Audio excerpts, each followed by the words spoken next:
So I think we all called the obvious. Lilius is Fox, here's Lilius Petal. But I don't think it turned out the way anyone expected. Hi everyone, some gamer dude here. Fire Week just came to an end. I already like Lilius, so what could Fire Week possibly add?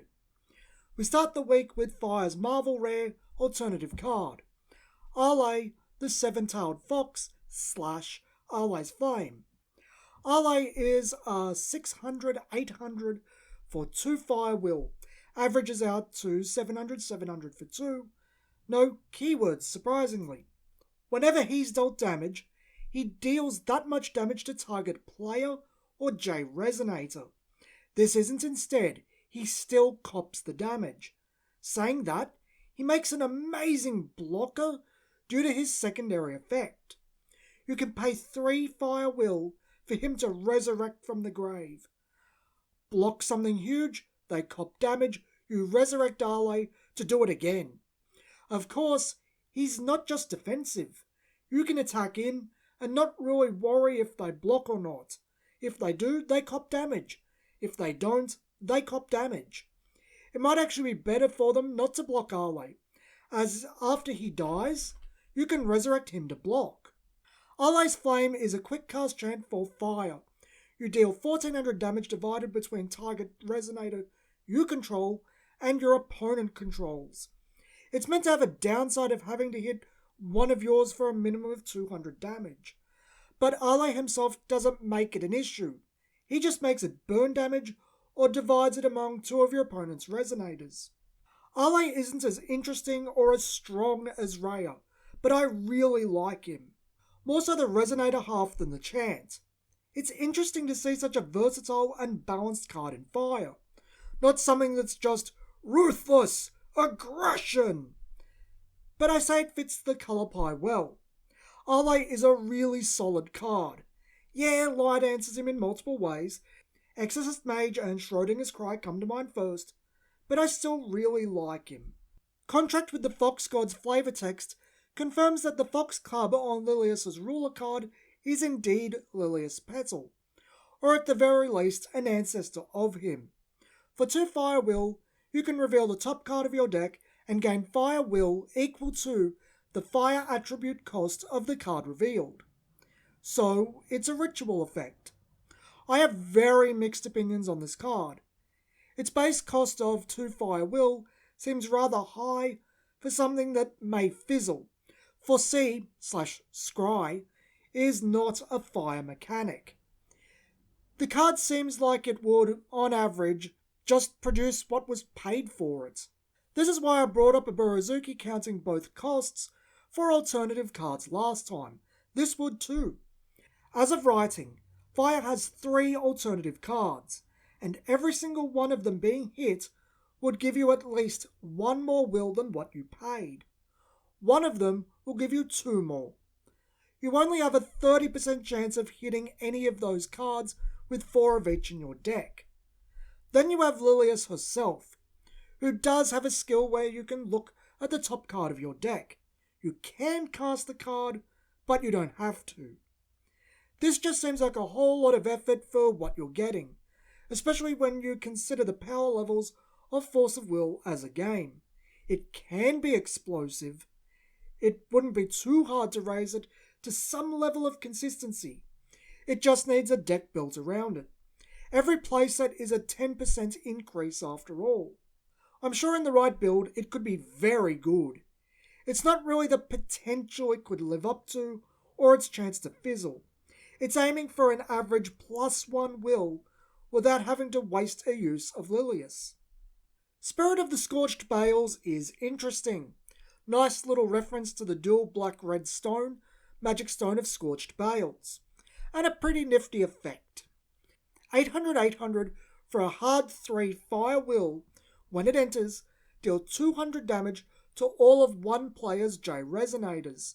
Then gain 1 Fire Will for each J Resonator damaged but not killed this way. This is much more versatile than it looks. If your opponent is in a good board state, gain a ton of will. If your opponent has little to no board state, damage your own resonators, gain that will. I'm not sure if I'd consider this to be better than Contract or not. It's arguably more consistent, but being later means it's not as explosive and game pushing. I think it's a good card. It's just more of what it plays into, not the card itself. Saying that, the next card plays into it quite well.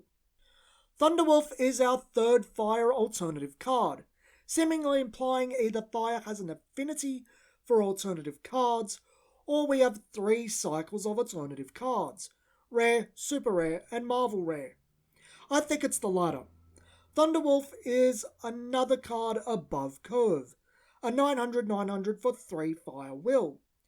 That used to be a 4-drop stats. I didn't even notice Twinkling Dragon had those stats last time. Anyway, Thunderwolf has swiftness and gains precision first strike and 400/400 if your opponent has a damage J resonator. I'll talk about this more regarding the next card as it's more relevant to it. But this most as well just be a consistent effect with how easy it is to keep this as a 1300 swift precise first striker. Even just after Spirit of the Scorched Bales, it has all of this. Thunderwolf has Thunder as its alternative. Considering Lilius can just end the game with Thunder, something more relevant in Cluster and later New Frontiers than current New Frontiers, I think it's good that it's here.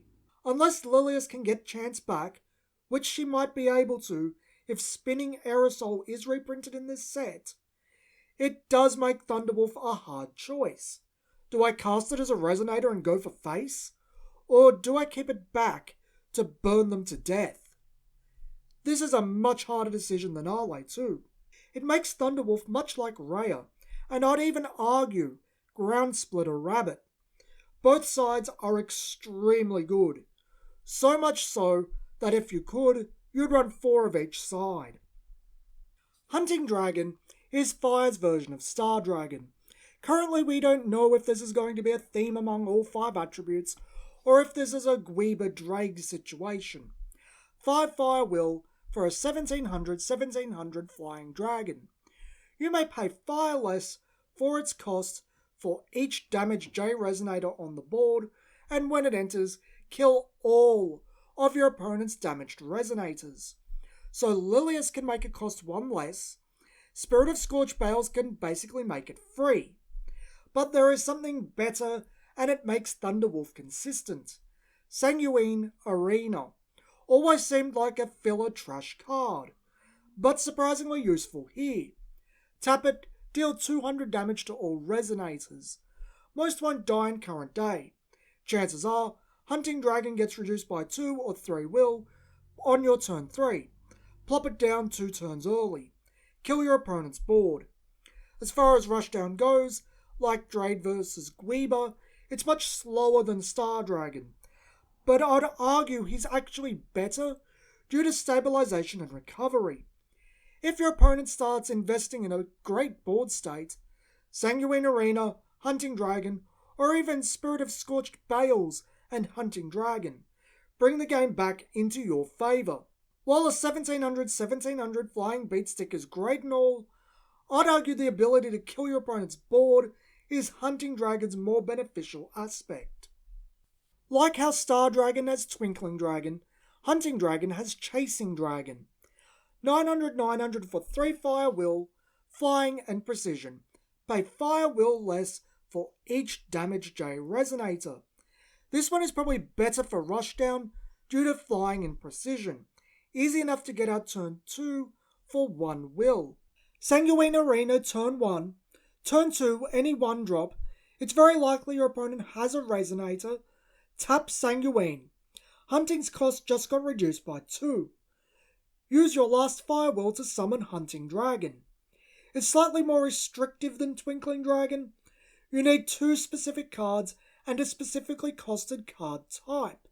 The specific card might not even be worth running a playset of, as at most you only really need 1 out.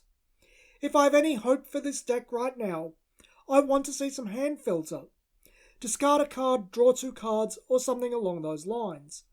Thrilling possibility from Magic, would be the exact card I want right now. This set has been quite good so far, hasn't it?